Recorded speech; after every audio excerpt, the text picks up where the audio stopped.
12 kan? Bukan 12.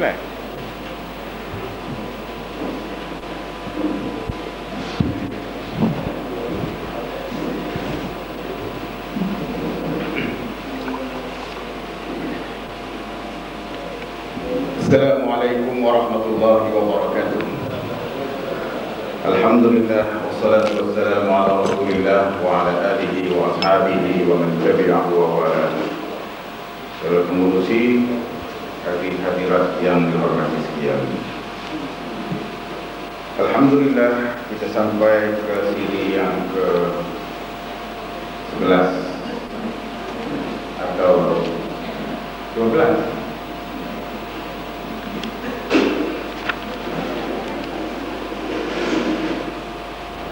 Dalam siri-siri yang lalu kita telah menyorot perwatakan tokoh-tokoh mustakbirin dalam Al-Quran, yang antara lain disebut oleh saudara komisi tadi, Fir'aun, Namrud, dan Qarun.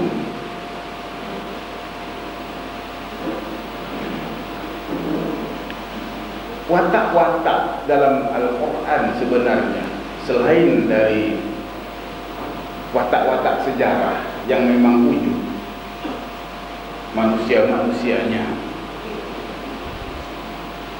tetapi lebih dari itu, watak-watak yang ditampilkan sebagai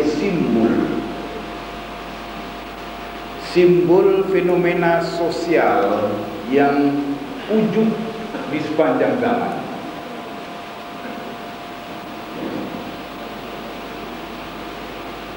Artinya watak-watak ini lebih dari sekedar watak sejarah. Apabila disebut sebagai simbol fenomena sosial di sepanjang sejarah, artinya watak-watak sedemikian itu sentiasa wujud dan muncul dari waktu ke waktu di sepanjang sejarah. Dengan ungkapan lain,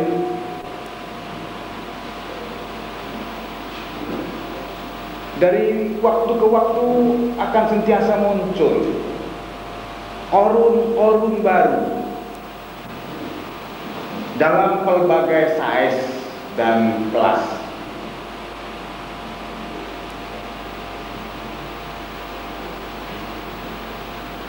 Yang ingin saya bicarakan pada malam ini ialah apabila ciri-ciri perwatakan dalam yang terdapat pada tokoh-tokoh ini menjadi tren membudaya dalam sebuah masyarakat, dan apabila ia menjadi tren, apabila ia membudaya, tegasnya apabila telah lahir budaya kekarunan misalnya, apakah artinya itu? Apakah implikasinya? Menurut Al-Quran, apabila telah timbul budaya kekarunan, maka ia adalah petanda, simptom kejatuhan bangsa.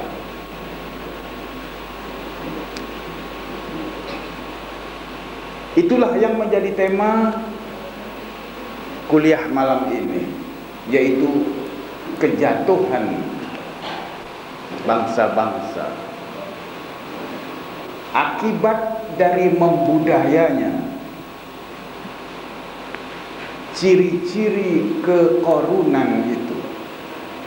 Yang saya maksudkan dengan ciri kekarunan itu ialah apabila membudaya pola pikir dan gaya hidup bermewah-mewah, hedonis, anarkis di kalangan kelompok kaya yang berkuasa dan berleluasa, bermaharajalela tanpa kawalan.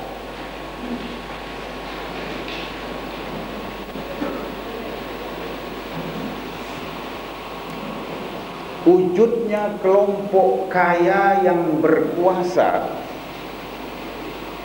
berleluasa dan bermarajalela tanpa kawalan, itulah petanda kejatuhan bangsa, kehancuran bangsa.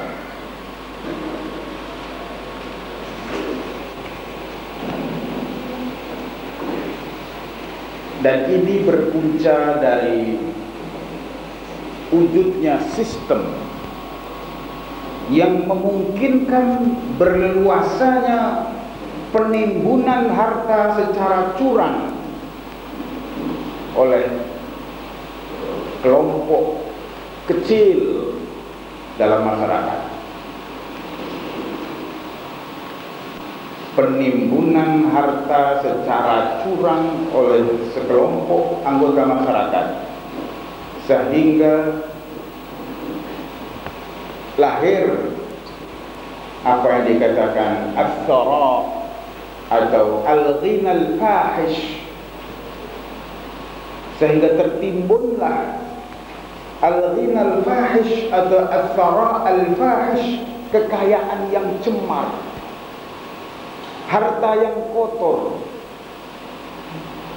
Ia cemar dan kotor karena ia ditimbun menerusi cara yang curang.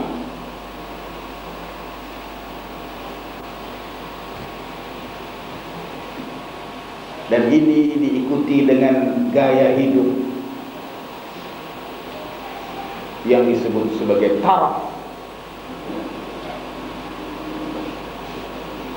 dan orang-orangnya disebut sebagai al-mutrafun.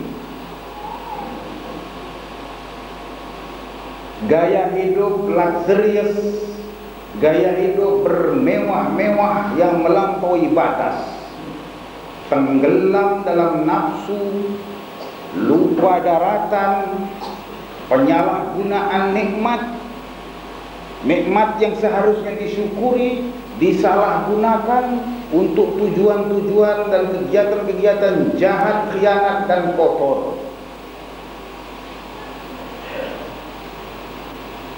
Perbuatan khianat, jahat dan kotor seperti menginjak-injak nilai-nilai murni, nilai-nilai keadilan, nilai-nilai kasih sayang, mencabul kehormatan, marwah dan sebagainya.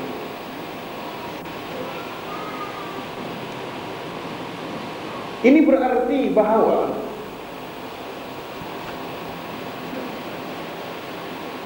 membudayanya gaya hidup yang sedemikian itu membawa kepada kezaliman, membawa kepada az-zulmu wal baghyu, seperti Qarun yang bulan lalu telah kita sebut menerusi ayat inna Qaruna kana min qaumi Musa fabagha alaihim.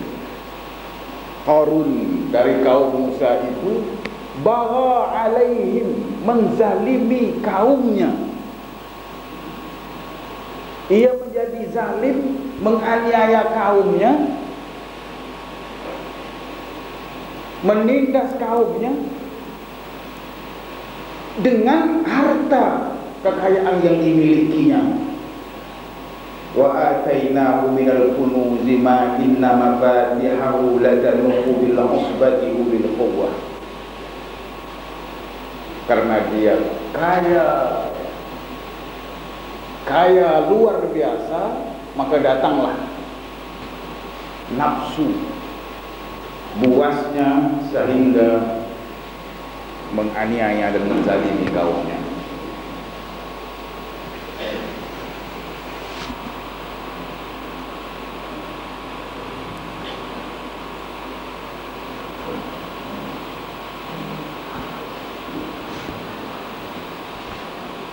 Gaya hidup mewah atau bermewah-mewah melampaui batas adalah suatu fenomena yang nampaknya sudah tidak asing lagi, khususnya dalam situasi kemewahan ekonomi seperti yang baru kita lalui. Barangkali yang hidup cara lama itu cuma kita-kita ini. Ya. Sebilangan orang sudah hidup dalam tren yang baru.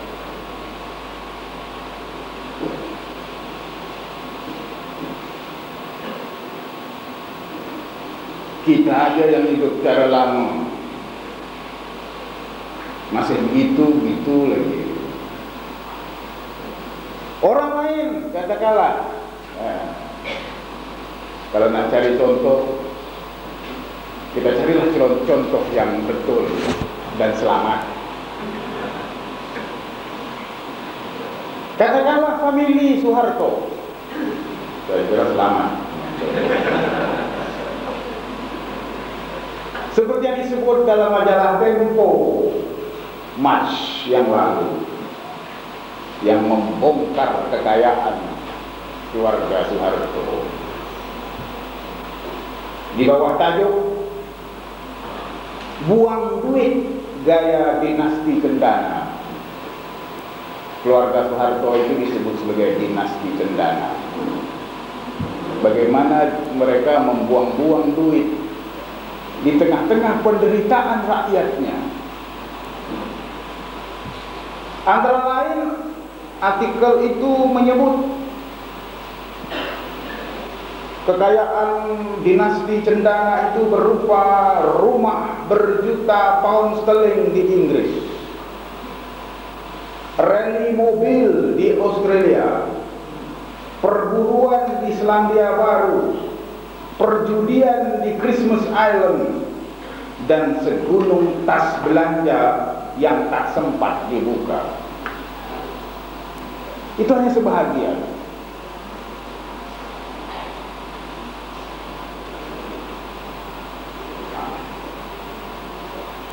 Berburu di mana? Mancing, oh di mana lagi? Tempat lain lagi. Ya. Main golf di tempat lain lagi. Jadi lain betul dengan gaya hidup kita. Kalau mancing itu mancinglah.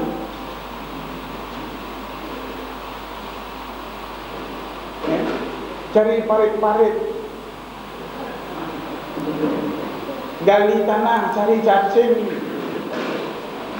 Begitulah kalau saya yang mancing.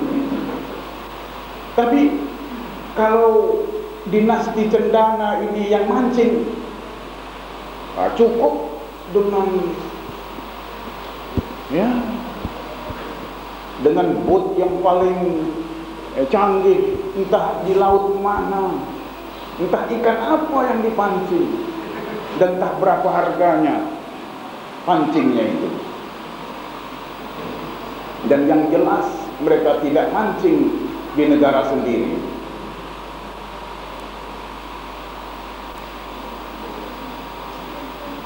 Jadi orang-orang ini bukan cuma buang-buang duit,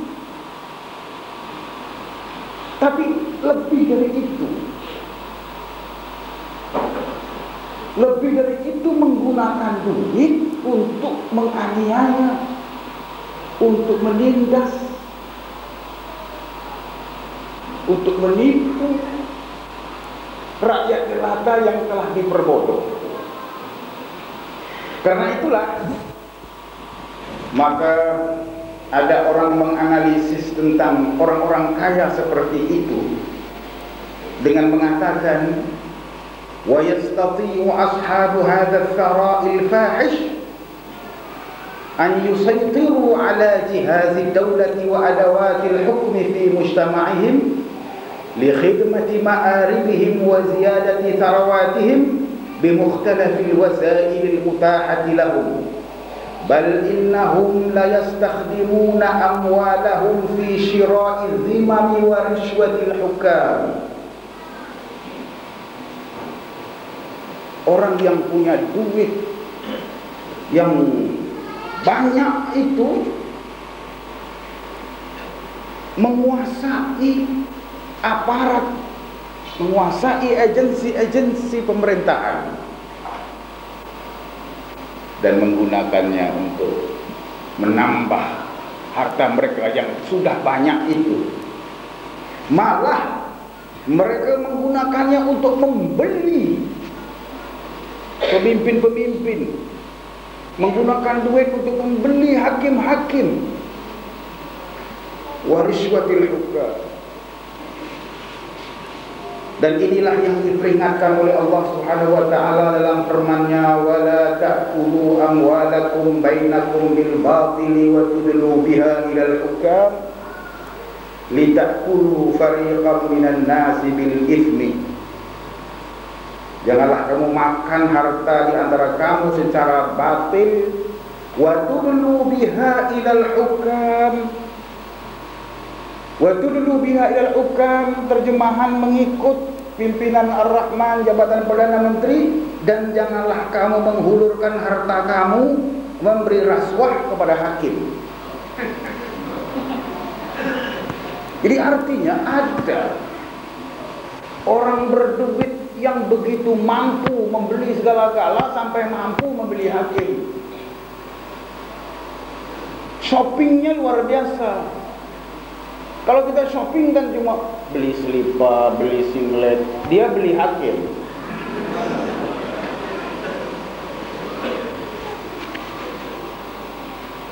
Ini Quran mengatakan begitu. Jadi saudara sekalian,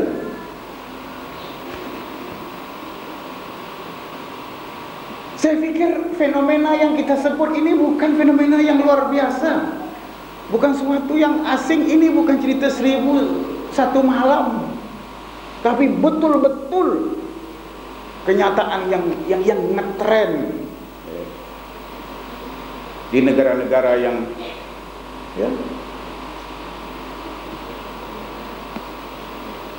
yang wujud masa kini. Jadi apabila Qarun misalnya,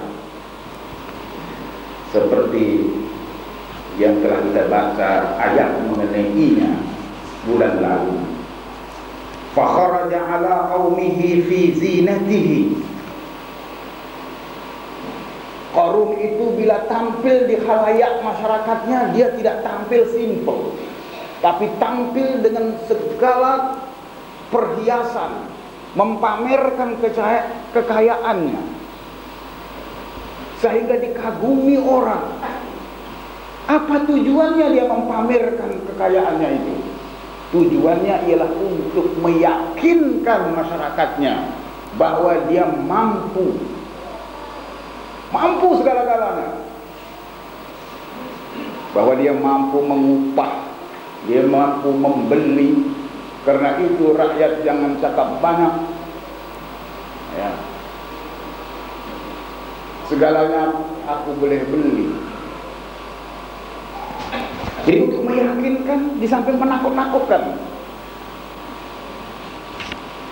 Jadi saudara sekalian, bila ini menggejala, maka berlakulah ketentuan hukum sejarah. Berlakulah undang-undang sejarah yang diistilahkan sebagai sunnatullah. Sunnatullah yang tak berubah.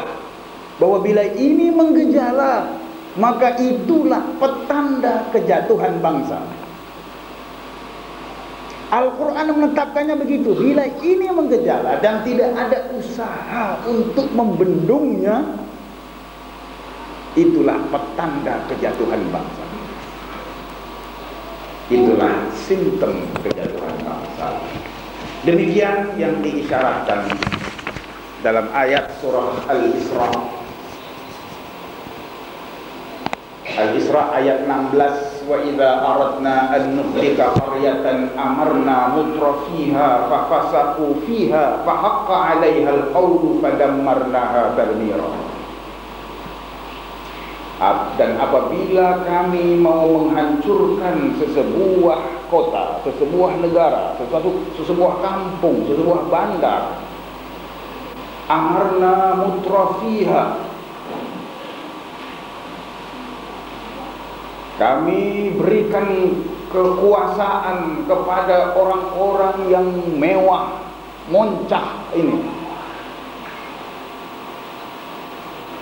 Lalu mereka menjadi fasik, melakukan maksiat dan kemungkaran.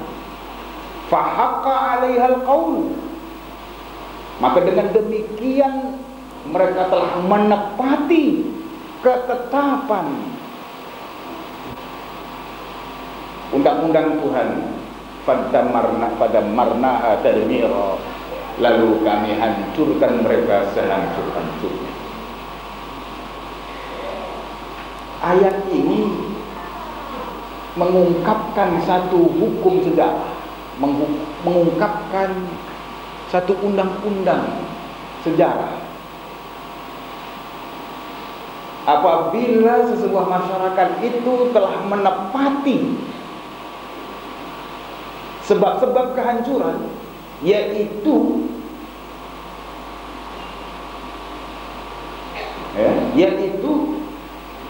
amarna mutrafiha fafasaku fiha, yang menurut Ibnu Abbas maksud amarna mutrafiha fafasaku fiha ay sallatna asyraraha fa'asau fiha. Kami berikan kekuasaan kepada orang-orang jahat di kalangan mereka, lalu mereka melakukan maksiat dan kemungkaran. Mereka menjadi fasik, berleluasa dalam maksiat dan kemungkaran, atau mengikut yang lain. Maksud amarna mutrafiha itu adalah ay ja'alnal amra fiha lil aghniya alladzina yudghihimul ghina.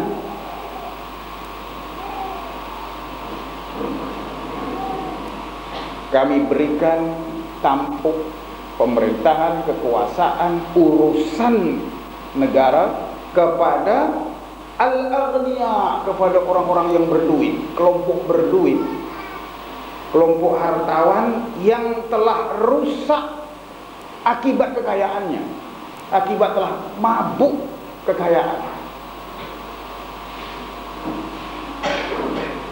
Bila urusan negara sudah dipegang oleh al-aghniya, bila urusan negara sudah dipegang oleh orang-orang kaya yang telah rosak dan mabuk kekayaan ini, berarti syarat untuk kehancuran telah ditepati. Fahaqqa 'alaihal qaulu fadammarnaha tadmira.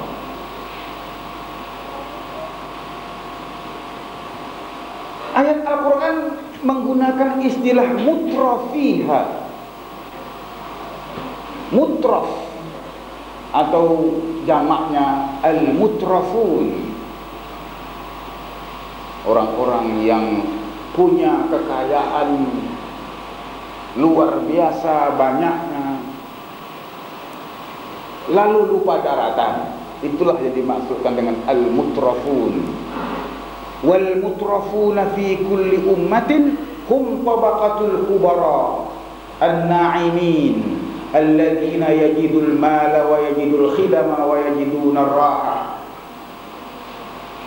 Yang disebut sebagai golongan al-mutrafun, yang menjadi punca kepada kejatuhan bangsa, ialah tabaqatul kubara, golongan pembesar-pembesar yang senang lenang karena punya harta dan punya kemudahan-kemudahan perkhidmatan. Orang bersedia untuk memberikan khidmat apa saja kepadanya karena dia berduit. Dan dengan itu dia terdorong kepada kehidupan liar, kehidupan yang kotor, yang tak terkawal, lupa daratan, wastahtiru bil qiyam wal muqaddasat wal karamat wa tulghi fil a'rad wal hurumat. Bukan saja tenggelam dalam kehidupan nafsu yang hedonistik, tapi dia sudah terdamak menginjak-injak nilai-nilai murni yang disanjung oleh masyarakat. Nilai keadilan, nilai kasih sayang, nilai-nilai kemanusiaan, ya, kehormatan manusia, marwah manusia, semuanya itu sudah diinjak-injaknya.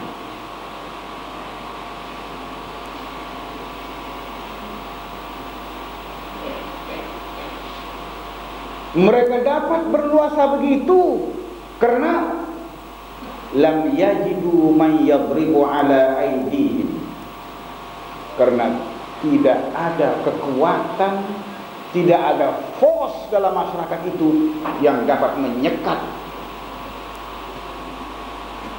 sikap dan perbuatan sewenang-wenang mereka itu. Tak ada kekuatan. Apabila ini berlaku, apa implikasinya kepada umat? Umat jadi lemah, umat jadi lembek, umat kehilangan dinamika. Bila nilai-nilai murninya itu sudah diinjak-injak, maka umat kehilangan dinamika, umat jadi lemah. Bila umat kehilangan nilai-nilai murni, karena nilai-nilai murni itu sudah dicabul oleh al-kubara, pembesar-pembesar ini tadi, maka umat kehilangan dinamika, kehilangan faktor-faktor kekuatannya. Lalu apalagi kalau tidak hancur.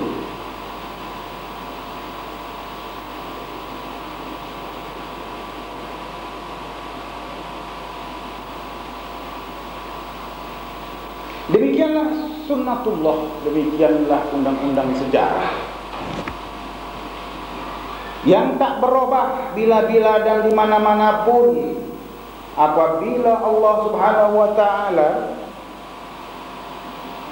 menghendaki sesebuah negara itu hancur, fa idza qaddarallahu an liqaryatin annaha halikah, apabila Allah menghendaki sesebuah negara itu harus hancur karena negara itu atau bangsa itu sudah memiliki faktor-faktor kehancuran, fakathura fihal mutrafun, maka tumbuh bercambah golongan al-mutrafun. Bila bercambah dan merebak golongan al-mutrafun yang berluasa tanpa ada golongan yang menahan atau menyekatnya, maka Allah akan memberikan kekuatan kekuasaan kepada al-mutrafun itu. Dan bila kuasa beralih tangan mereka, maka kemungkaran dan kerusakan, kebejatan merebak, merata dan menghancurkan umat. Persoalannya di sini, hadirin sekalian, yang jahat ini kan cuma al-mutrafun. Tapi kenapa seluruh negara yang harus hancur?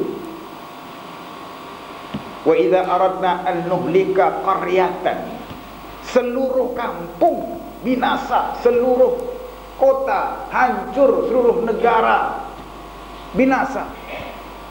Walhal yang berbuat Zalim yang berbuat aniaya itu adalah golongan al-mutrafun. Kenapa tidak al-mutrafun saja hancur, tapi seluruh bangsa akan hancur? Logik apa ini?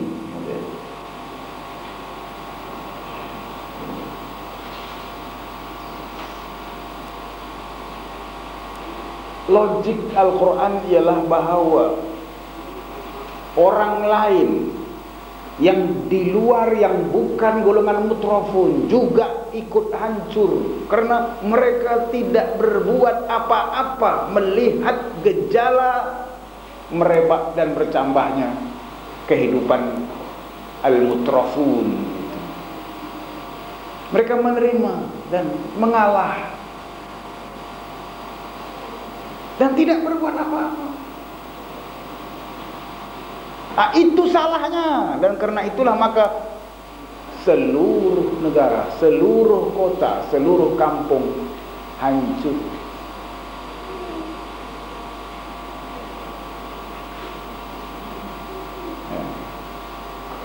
Artinya seluruh warga negara bertanggung jawab karena tidak menyekat, tidak mendisiplinkan golongan al-mutrafin, dan tidak berusaha untuk memperbaiki sistem yang memungkinkan lahirnya golongan al-mutrafin.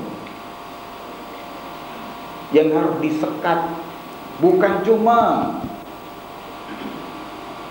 kesewenang-wenangan al-mutrafin, tapi sistem yang memungkinkan, dasar yang memungkinkan lahirnya al-mutrafin itu harus menjadi sasaran. Tetapi kalau tidak dilakukan itu semua, maka mereka juga selayaknya ikut hancur bersama-sama dengan al-mutrafin. Ini sunnatullah, undang-undang sejarah.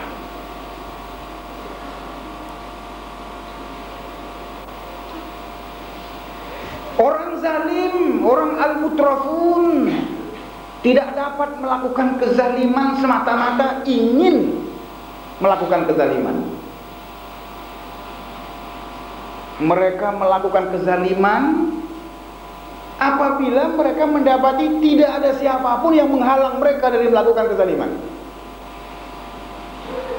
Tidak semua orang yang ingin berbuat zalim itu dapat melakukannya. Tapi kenapa sampai berluasa kezaliman?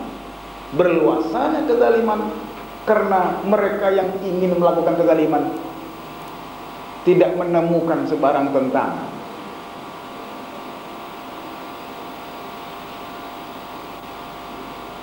Ya. Innahu yatgha hina la yara mani'an fi'liyan yamna'uhu min ad-dughyan. Mereka melakukan kezaliman ketika mereka mendapati tidak ada halangan, tidak ada tentangan terhadap kezaliman yang mereka lakukan. Atau kalau ada tentangan pun tentangan yang terlalu lemah.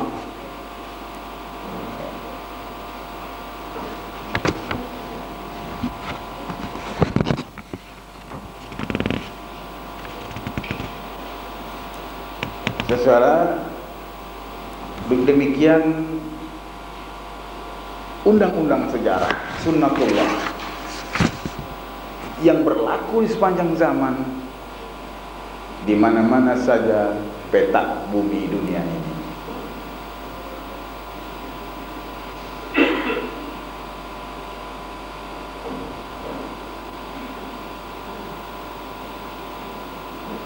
Yaitu bila golongan al-mutrafun tidak disekat dari melakukan, dari bermarajalela. Ini dipertegas lagi dalam surah Hud ayat 116 hingga ayat 119. Dalam surah Hud ini Allah Subhanahu wa taala berfirman, falaula kana minal quruni min qablikum ulu baqiyati yanhauna 'anil fasadi fil ardi illa qalilan mimman anjayna minhum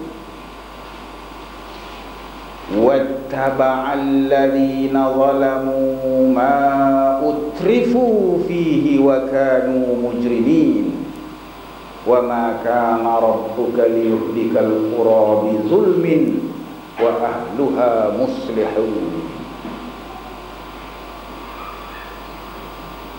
Intisari dari pengertian dari ayat ini ialah bahwa Tuhan tidak menghancurkan sebuah negara selama ada golongan al-muslihun,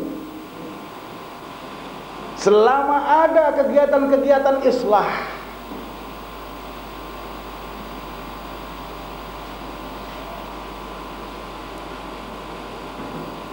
Jadi sekaligus ayat ini mengungkapkan faktor survival sebuah negara ialah adanya gerakan islah, adanya golongan al-muslihun yang berperanan dengan sungguh-sungguh, dengan gigih, dengan efektif. Jadi islah adalah survival. Islah means survival.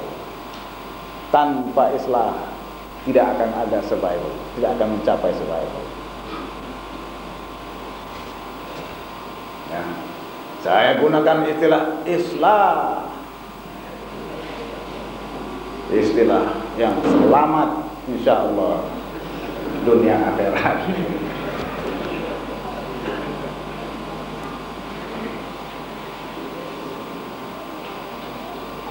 Ya. Ayat ini menyesali satu keadaan,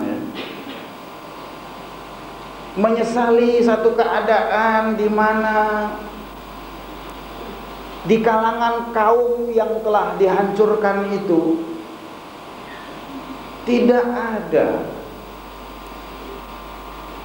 ada orang-orang yang punya otak, ulu baqiyah, yang punya kelebihan otak, yang mau melakukan, yang mau menghalang al-fasad, yang mau menghalang merebaknya kerusakan di bumi, melainkan hanya sedikit. Illa qalilan mimman anjayna minhum wattaba'al ladzina zalamu ma utrifu. Yang berlaku ialah orang-orang zalim, orang-orang zalim hidup dalam suatu keadaan, dalam gaya hidup mengikut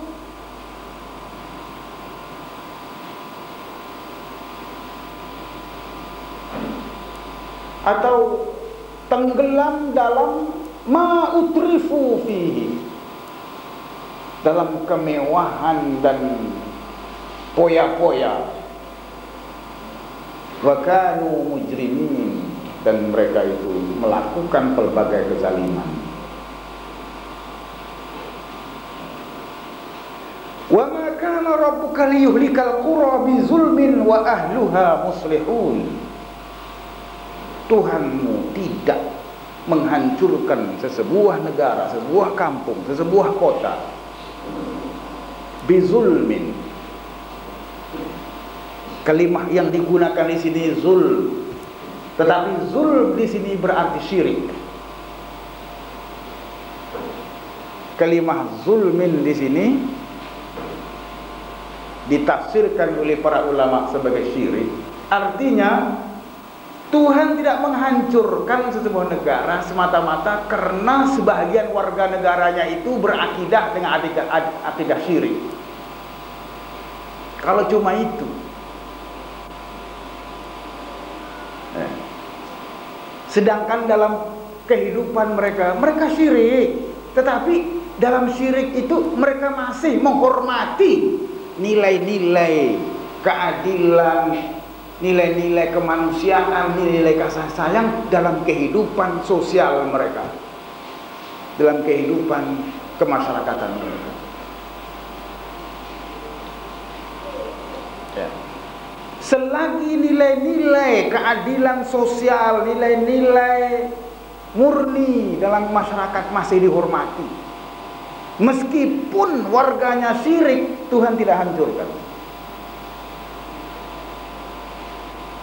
Itu yang dimaksudkan dengan mereka itu muslihun. Mereka itu melakukan pembaikan-pembaikan. Kita lihat apa kata ulama mengenai ayat ini. Seperti yang disebut oleh Dr. Wahbah Az-Zuhaili dalam tafsirnya Al-Munir, annahu la yuhlikul qura bisababi syirki ahliha wa hum muslihuna fil muamalati fima bainahum aw fi umurihimul ijtima'iyyah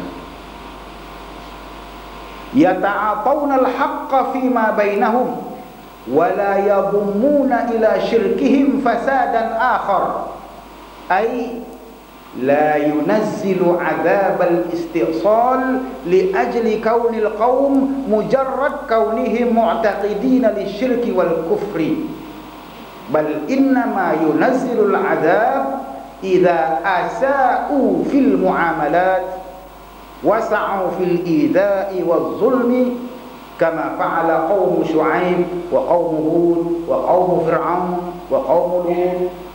Wa yu'ayyiduhu anna al-umama tabqa ma'al kufri wa la tabqa ma'al zulmi.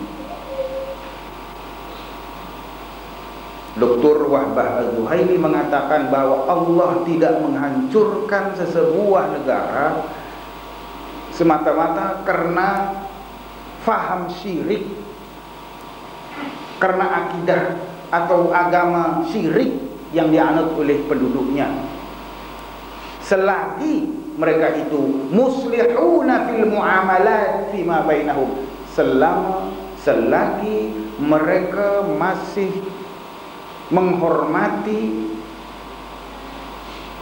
nilai-nilai kebaikan, keadilan, kemurnian dalam perhubungan sosial mereka, au fi umurihimul ijtima'iyyah, mereka masih menghormati kebenaran dan tidak menambah syirik mereka itu dengan kerosakan yang lain. Demikianlah beliau menyimpulkan annal umama tabqa ma'al kufri wala tabqa ma'al zulmi. Mereka, Dr. Wahbah Zuhaili menyimpulkan bahwa sesuatu bangsa boleh terus survive walaupun dalam kekafiran, tetapi tidak ada bangsa yang boleh survive kalau mereka zalim. Itu maksudnya annal umama tabqa ma'al kufri wala tabqa ma'al zulmi. Dengan ungkapan lain ayat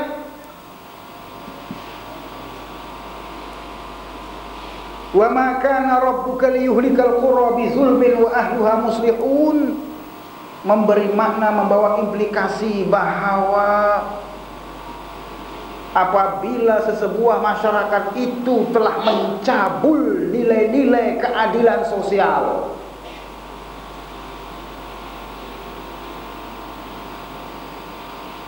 maka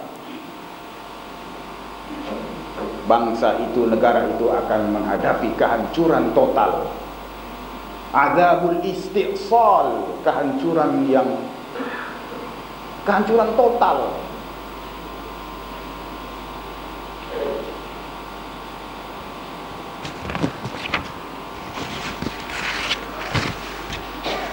Ini semua gara-gara siapa? Gara-gara orang-orang yang disebut sebagai alladzina zalamu ma utrif wattaba'a alladzina zalamu ma utrifu fihi wa kanu mujrimin. Orang yang lupa daratan dalam kehidupan, ma utrifu, yang dengan nikmat yang dengan kemewahan yang diberikan kepada mereka. Memang demikianlah ya, negara-negara yang sudah didominasi oleh orang-orang begini, itulah padahnya dan tidak lain dari itu. Dan orang-orang ini mentaliti golongan al-mutrafun itu, selamanya dia menentang islah, selamanya dia menentang pembaharuan, selamanya.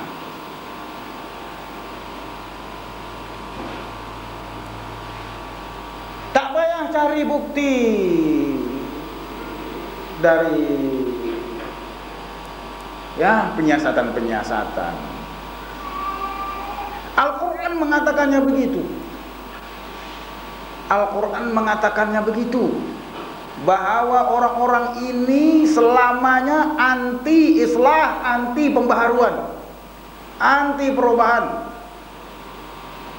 Ini yang disebut dalam surah Saba ayat 34 hingga 37. Wa ma arsalna fi qaryatin min nadhirin illa qala mutrafuha inna bima ursiltum bihi kafirun.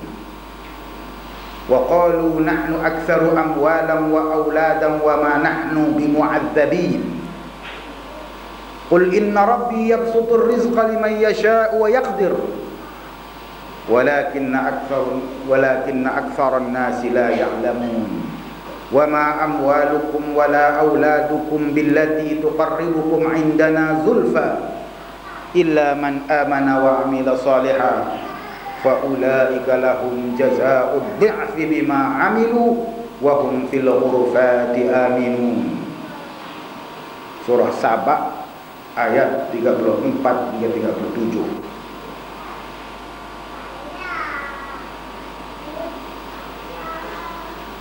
Wa ma arsalna fi qaryatin min nadhirin illa qala mutrafuha. Setiap kali diutus nadhir, setiap kali diutus, setiap kali dihantar rasul atau nabi untuk berikan peringatan kepada mereka, maka illa qala mutrafuha, yang pertama bangkit menentang ialah mutrafuha, golongan al-mutrafun, golongan kaya lupa daratan itu. Yang lain barangkali masih bertangguh-tangguh, pikir-pikir dulu. Dia tak pikir dah. Sebut aja tentang pembaharuan, tentang islah, mereka ini yang pertama bangkit, spontan bangkit. Inna bima ursiltum bihi kafirun. Kami menolak, kami kufur, kami menolak apa yang kamu bawa. Illa qala mutrafuha inna bima ursiltum bihi kafir. Jadi para ulama ketika mengulas ayat ini mengatakan annal mutrafina kanu fi mukhtalafil usur du'ata zulmi war raj'iyah. Di sepanjang zaman golongan al-mutrafun, golongan mewah lupa daratan itu adalah merupakan pelopor-pelopor kezaliman dan sikap reaksioner raj'iyah yang tak mau perubahan.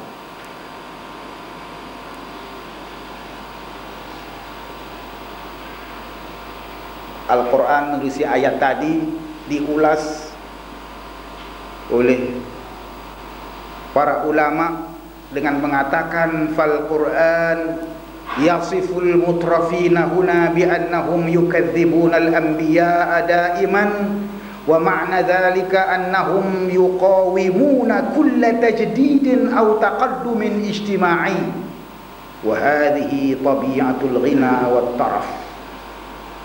Al-Quran memberikan pemerian tentang al-mutrafin, tentang golongan mewah lupa daratan ini, bahwa mereka mendustakan Rasul selama-lamanya, sepanjang masa, bila-bila pun.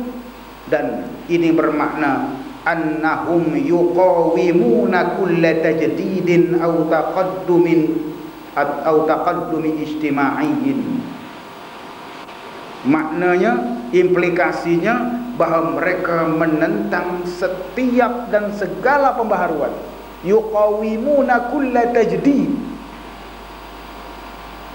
Apapun pembaharuan yang dicadangkan, apapun perubahan besar yang dicadangkan, mereka tentang. Yuqawimuna kulla tajdid au taqaddumin ijtima'iyyin, atau kemajuan sosial. Dan ini katanya, wa hadhihi tabi'atul ghina wa taraf. Ini adalah nature, sifat ciri tabi'i bagi kekayaan yang cemar itu tadi, athara al-fahish. Fal-ghaniyul mutraf la yuhibbu tajdid. Orang kaya yang bermewah-mewah dan berluasa lupa daratan ini tidak suka pembaharuan. Kenapa mereka tidak suka pembaharuan? Karena innahu sa'idun yanalu bi ghinahu ma yashtahi. Dia sudah mapan, dia sudah cukup senang. Dia dapat segala-galanya dengan hartanya. Segala yang diinginkan dicapai dengan hartanya. Wan nasu haulahu yahtarimunahu, dan semua orang mengagumi mereka.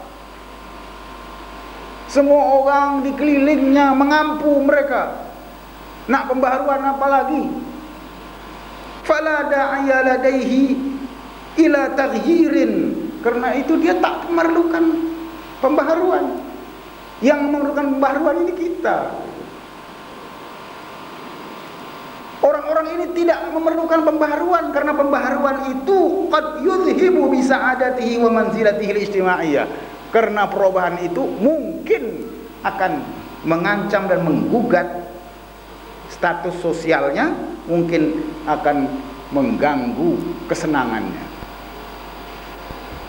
Jadi itulah yang dimaksudkan dengan wa ma arsalna fil qaryatin min nazirin illa qala mutrafuha inna bima ursiltum bihi kafirun. Kami tidak utus nabi rasul dalam sebuah negara melainkan golongan al-mutrafun yang bangkit menentang dengan mengatakan inna bima ursiltum bihi kafirun. Jadi golongan pertama menentang setiap dakwah Rasul adalah al-mutrafun, golongan orang-orang kaya mewah lupa daratan itu.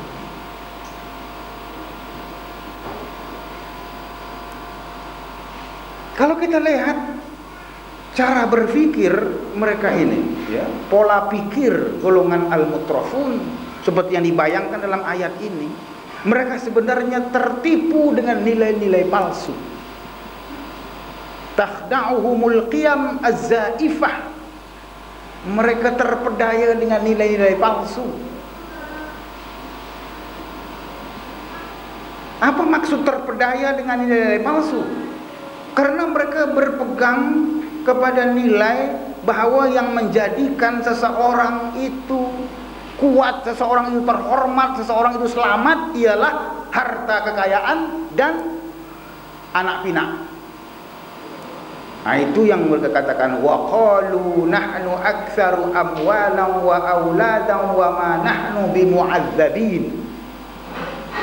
Tidak mungkin kami akan terseksa karena kami lebih banyak harta, lebih banyak anak pinak. Di situ kekuatannya. Dia pikir itu cukup kuat untuk melindunginya dari azab Allah. Nahnu aktsaru amwalan wa auladan. Dengan punya kelebihan harta, dengan punya kelebihan anak pinak, mereka pikir selamat dari azab Tuhan. Itu yang dimaksudkan dengan bahwa mereka tertipu dan terpedaya dengan nilai-nilai palsu. Kalau Tuhan nak menimpakan azab kepada seseorang, apa yang dapat dibuat oleh harta? Apa yang dapat dibuat oleh anak pinak yang ramai?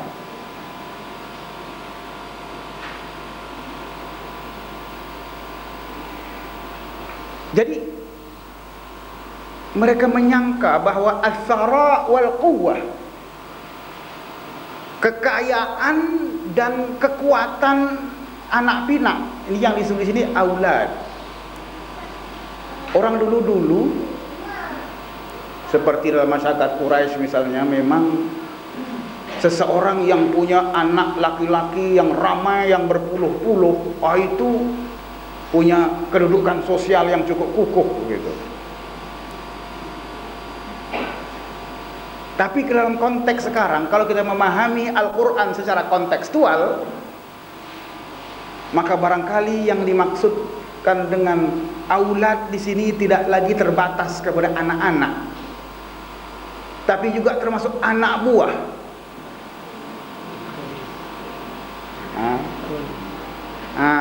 Ustaz Rumaizuddin kata kroni. Dia kata anak buah, pengikut-pengikut, penyokong-penyokong, kroni-kroni. Dia pikir dengan punya kelebihan itu, wa qalu nahnu aktsaru amwalan wa auladan wa ma nahnu bimu'adzabin, dengan punya banyak duit, dengan punya ramai pengikut,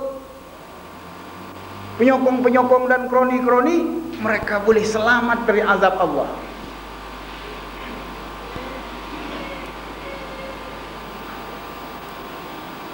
Itu satu segi.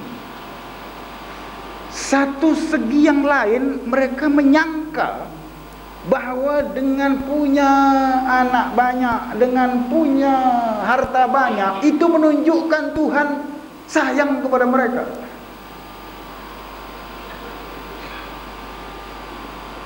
Ya. Mereka menyangka Tuhan menyebelahi mereka, Tuhan menyayangi mereka dengan memberikan harta yang banyak dan anak pinak yang ramai.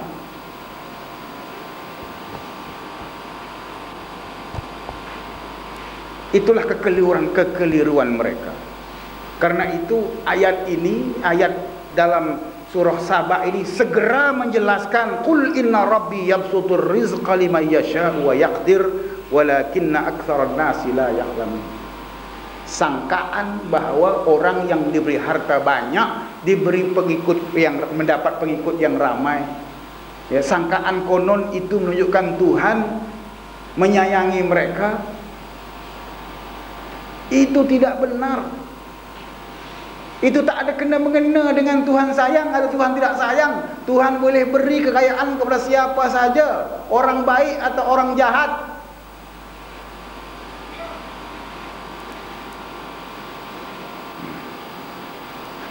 Tuhan berikan kekayaan kepada Al-Walid bin Al-Mughirah. Tuhan juga beri kekayaan kepada Utsman bin Affan, kepada Abdurrahman bin Auf. Tuhan juga berikan kekayaan kepada Qarun. Soal pemberian kekayaan itu tidak ada kaitannya dengan soal Tuhan redho atau tak redho, Tuhan sayang atau tak sayang. Tapi masing-masing itu diberikan rezeki dengan makna, dengan message, dengan amanah sendiri-sendiri. Kita diberi sebanyak ini, sebanyak itulah amanah yang kita pikul. Orang lain diberi lebih, maka berat lagi lah amanah yang dia pikul. Ada orang kaya yang diberi kelebihan sebagai istidraj. Istidraj artinya ya dihulur gitu, supaya dia buat jahat lagi, lalu Tuhan akan sentap dia tiba-tiba. Itu namanya istidraj.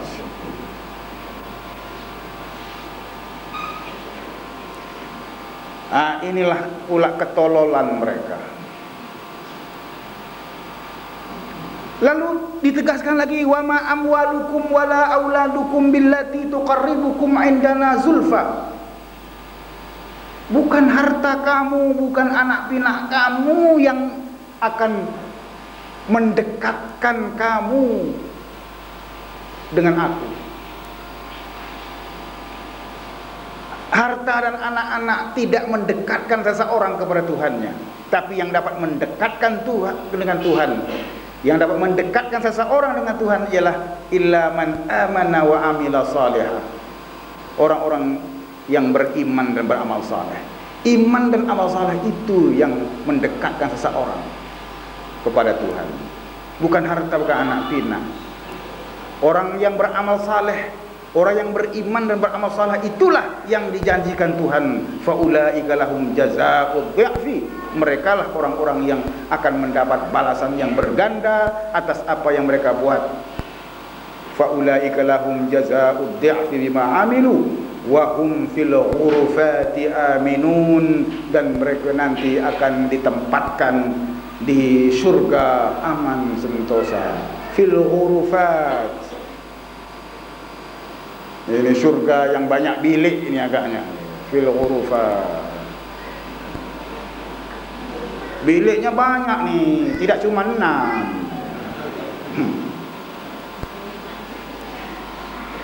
Jadi demikianlah tololnya orang-orang ini. Al-mutrafun ini dalam dia punya tipu daya, licin dan licik, ada ketololannya. Mereka menyangka kekayaan yang mereka peroleh itu menunjukkan keredaan Tuhan kepada mereka.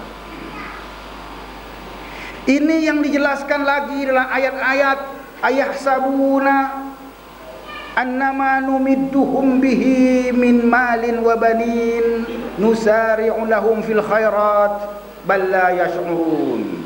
Adakah mereka menyangka bahwa apa yang kami berikan kepada mereka yang berupa harta dan anak-anak, karena kami mau menyegerakan kebaikan buat mereka? Tidak. Balla yash'urun. Mereka tidak menyadari. Karena itu jugalah Allah Subhanahu wa taala berpesan kepada kita, bila berdepan dengan orang-orang yang banyak duit, yang banyak pengikut ini, kita harus bersikap seperti yang dipesan oleh Allah. Fala tu'jibka amwaluhum wala auladuhum. Jangan heran, jangan kagum dengan harta benda, dengan kekayaan mereka atau dengan pengikut-pengikut mereka. Fala tu'jibka amwaluhum. Bila berapapun, sebanyak manapun kekayaan mereka, jangan tunjuk heran. Memang tak heran pun. Aku pun kalau tegamak buat macam kamu, dah lama kaya. Gitu aja. Ya, fala tu'jibka amwaluhum wala auladuhum. Jangan kau heran dengan harta benda dan kekayaan mereka, atau dengan anak pinak mereka, atau anak buah mereka, atau pengikut-pengikut mereka. Aku pun kalau sanggup bayar seorang berapa pun akan punya pengikut-pengikut yang ramai. Fala tu'jibka amwaluhum wala auladuhum. Jangan heran dengan kekayaan mereka atau anak pinak mereka. Innama yuridullahu liyu'adzibahum fil hayati dunya. Mereka diberi kekayaan, diberi anak pinak dan pengikut. Untuk apa? Liyu'adzibahum. Innama yuridullahu liyu'adzibahum fil hayati dunya. Karena Allah hendak mengazab mereka. Sebenarnya Allah nak mengazab mereka, nak menyiksa mereka, nak mendera mereka di dunia ini dengan harta dan anak pinak yang mereka miliki itu.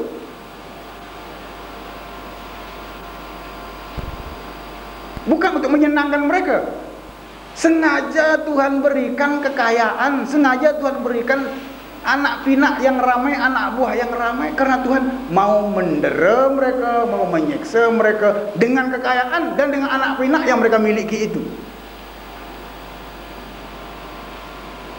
Kan ramai orang yang menderita gara-gara uangnya.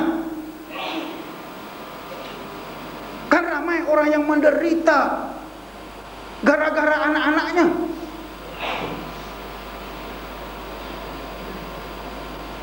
Coba pikir betul-betul. Ada orang susah hati karena punya harta. Macam nak selamatkan hartanya. Macam mana nak? Ada yang memikir macam nak selamatkan, ada yang berpikir macam nak sembunyikan. Susah tuh, tak tidur tuh. Yang tak ada duit macam kita pula yang lena tidur.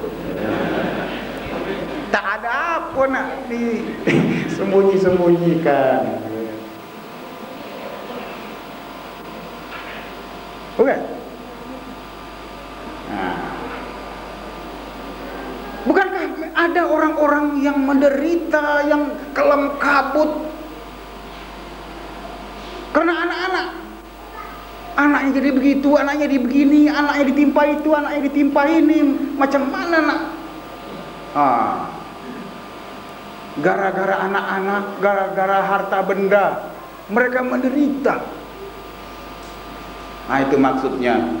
Innama yuridullahu liyu'adzibahum fil hayati dunya wa tazhaqa anfusuhum wa hum kafirun. Dan akhirnya nanti Tuhan mau pastikan mereka menghembuskan nafas terakhirnya, tercabut nyawanya, wa hum kafirun, dalam keadaan mereka itu kafir.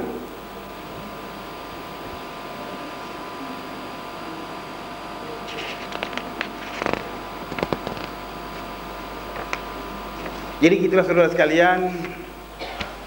Wa kadzalika ja'alna fi kulli qaryatin akabira mujrimiha liyamkuru fiha wa ma yamkuruna illa bi anfusihim wa ma yash'urun. Al-An'am 123. Dalam ayat 123 Al-An'am, Tuhan menyebut tentang akabira mujrimiha. Ya. Di setiap kampung, di setiap negara, di setiap kota, kata Tuhan, kami wujudkan akabira mujrimiha liyamkuru fiha. Tuhan wujudkan kelompok ini, kelompok akabira mujrimiha, jago penjahat, akabira mujrimiha, dalang penjahat, liyamkuru fiha, ya, agar orang-orang ini membuat rencana-rencana jahat. Liyamkuru fiha, membuat perancangan jahat. Wa ma yamkuruna illa bi anfusihim. Tetapi sebenarnya mereka ini merancang untuk menjerat dirinya sendiri. Akhirnya jerat yang dipasang, perangkap yang dipasang untuk orang lain menjerat dirinya sendiri. Wa ma yamkuruna illa bi anfusihim wa ma yash'urun. Kita lihat apa kata ulama mengenai ayat ini. Mereka mengatakan kadzalika ja'alna fi kulli qaryatin akabira mujrimiha ru'asa'aha wa du'ataha ilal kufri was-saddi an sabilillah. Di setiap kampung yang Tuhan nak hancurkan itu, di setiap negara yang Tuhan nak hancurkan itu, Tuhan jadikan akabira mujrimiha,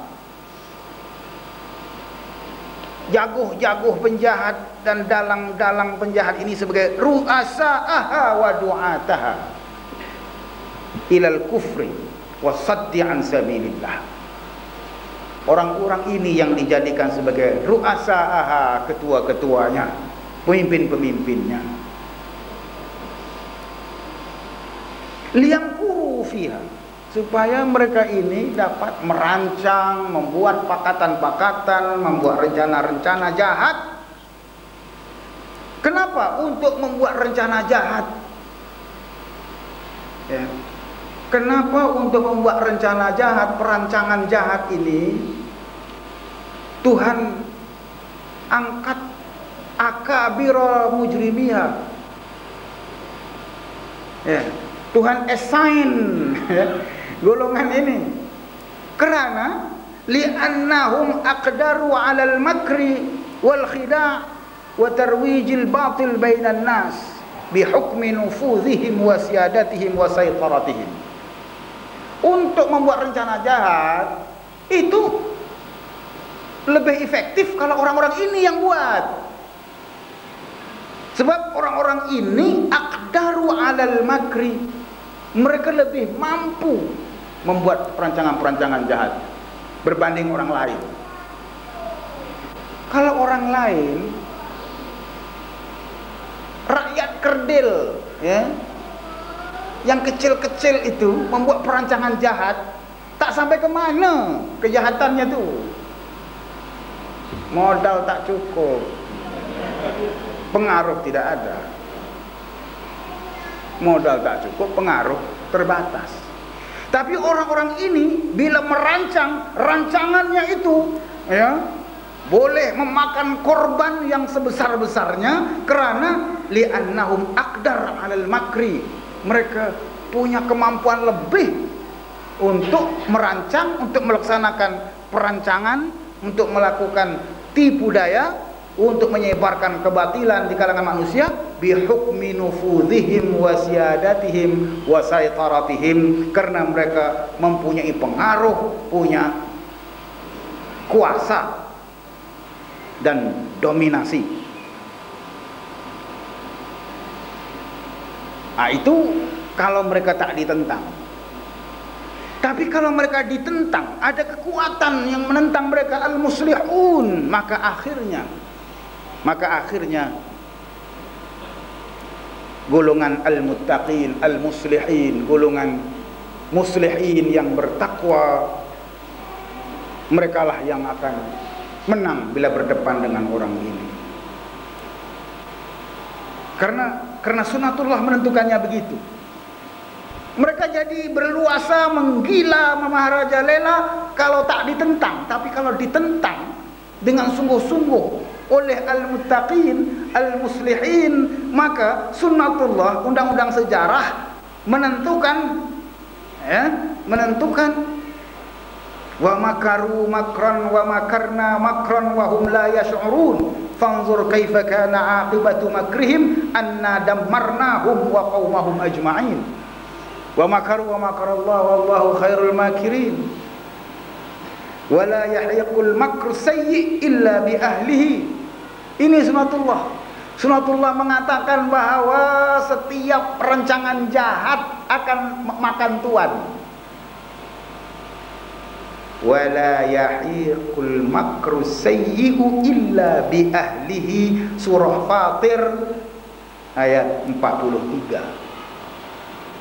Dalam surah Fatir ayat 43, wala yahiqul makru sayyi'u illa bi ahlihi, yang bermaksud bahwa segala rencana jahat akhirnya akan makan tuan.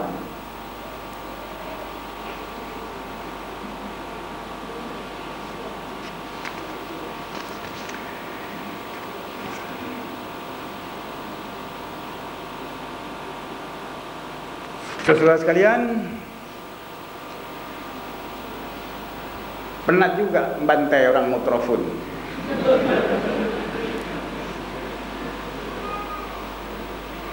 Kalau yang bantai penat, yang kena bantai tak tahu. Tapi yang kita sebutkan itu adalah fenomena kejatuhan bangsa yang boleh saja applicable bila-bila dan di mana-mana. Boleh saja diaplikasikan di mana-mana dan bila-bila. Wallahu a'lam. Wassalamualaikum warahmatullahi wabarakatuh.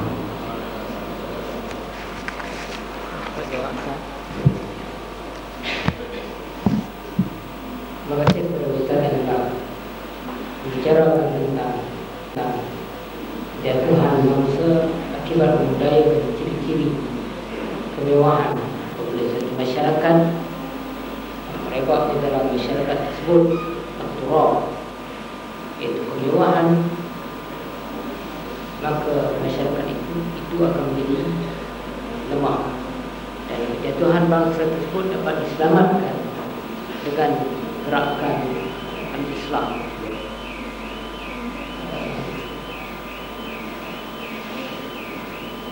Di sini pihak majlis membuka sisi soal jawab, mungkin dua soalan kita benarkan dan sebenarnya ada muskilan boleh yang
dalam konteks Islam ataupun tajdid yang Ustaz katakan tadi. Jadi adakah Islam yang bukan berdasarkan pada Islam boleh merubah keadaan jawatan politik dan kunci-kunci atau kontroli sekarang?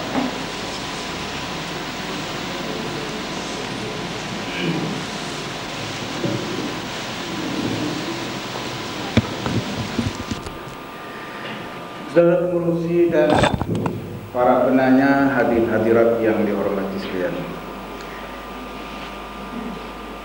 mengenai kehancuran orang-orang baik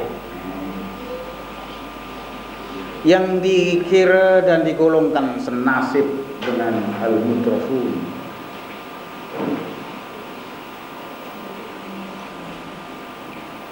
ini memang ketetapan Tuhan, sunatullah, seperti yang diperingatkan dalam ayat ittaqu fitnatan la tusibanna alladhina zalamu minkum khassah. Takutlah kepada bencana yang akan menimpa bukan cuma yang zalim, bukan cuma yang zalim sahaja.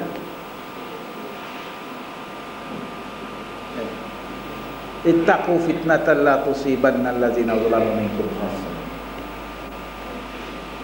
Mengapa yang tidak zalim pun diikut sertakan jahanam, hancur bersama yang zalim?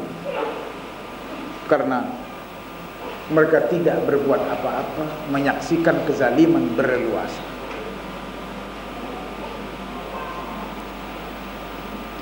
Disebut juga dalam hadis, ya,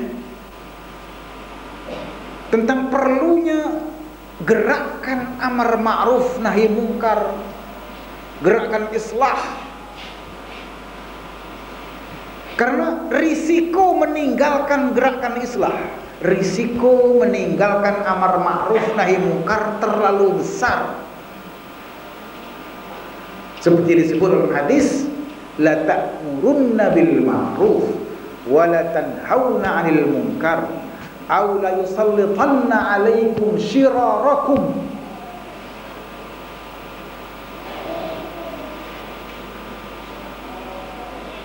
Hendaklah kamu pastikan melaksanakan amar ma'ruf nahi mungkar. Andainya kamu tinggalkan amar ma'ruf nahi mungkar, andainya kamu tinggalkan kegiatan-kegiatan islah, Tuhan akan berikan kekuasaan, la yusallitanna alaikum syirarakum. Tuhan akan berikan kuasa kepada syirarakum, kepada orang-orang jahat di kalangan kamu. Itu risikonya. Ketika itu, ya, ketika kamu sudah mengabaikan islah, ya, dan kuasa sudah diberikan kepada golongan-golongan jahat, kalau waktu itu baru nak berdoa, wa yad'u khiyarukum fala yustajabu lakum. Kalau ketika itu baru nak menadah tangan ke langit minta pertolongan Tuhan, la yustajab, waktu itu doa sudah tidak diperkenan lagi.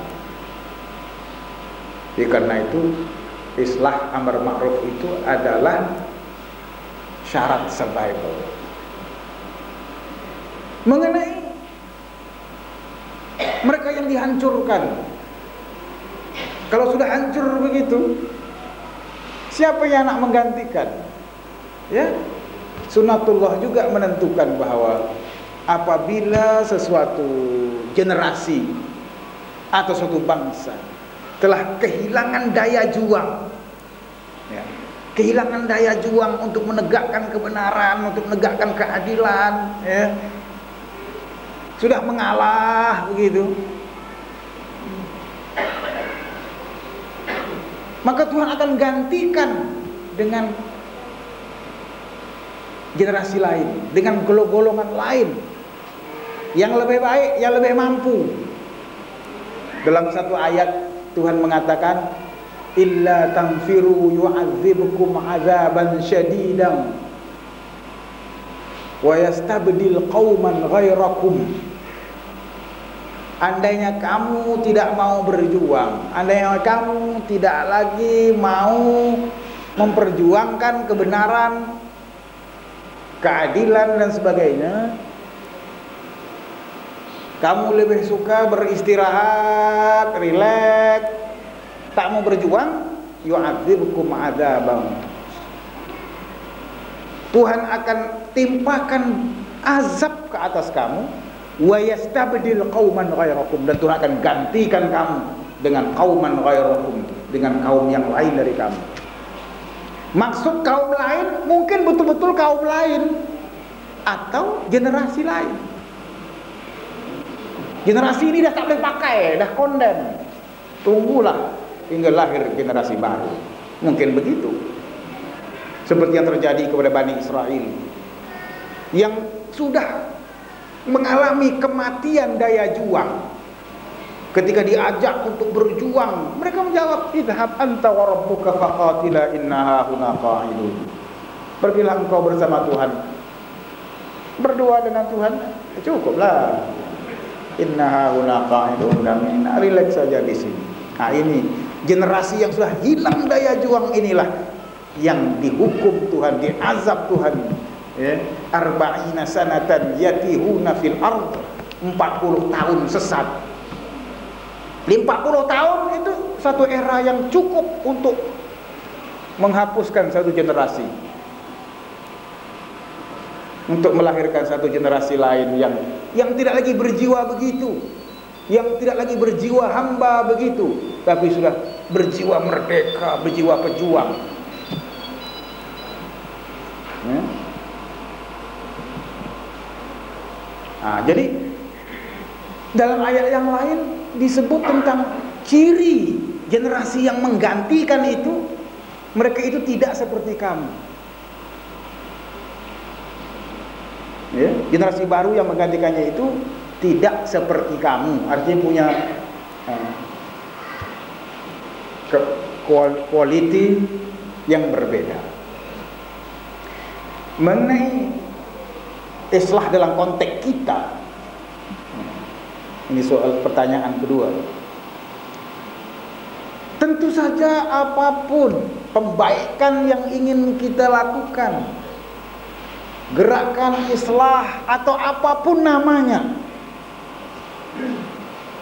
maka harus bertolak dari prinsip dan nilai-nilai Islam.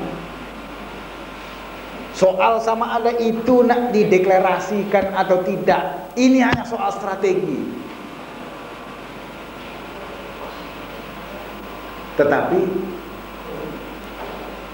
para pejuang Islam, para aktivis Islam yang memperjuangkan Islam harus punya prinsip bahwa gerakan Islah itu harus berteraskan nilai-nilai dan prinsip-prinsip Islam dan tidak ada tawar-menawar.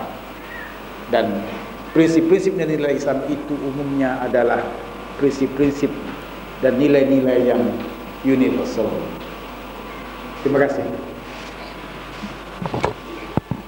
Saya mengucapkan terima kasih atas kemenangan berbagai tadi, dan ingin saya membuat kesimpulan bahwa ajaran Islam ini adalah merupakan satu yang akan untuk seluruh umat dan haruslah berdasarkan pada prinsip-prinsip Islam. Dan insyaallah sidang tafsir Al-Quran yang akan datang kira pada 29 Mei 1999, insyaallah siri yang ke-12. Dan kita tutup kuliah kita pada kali ini dengan berdoa.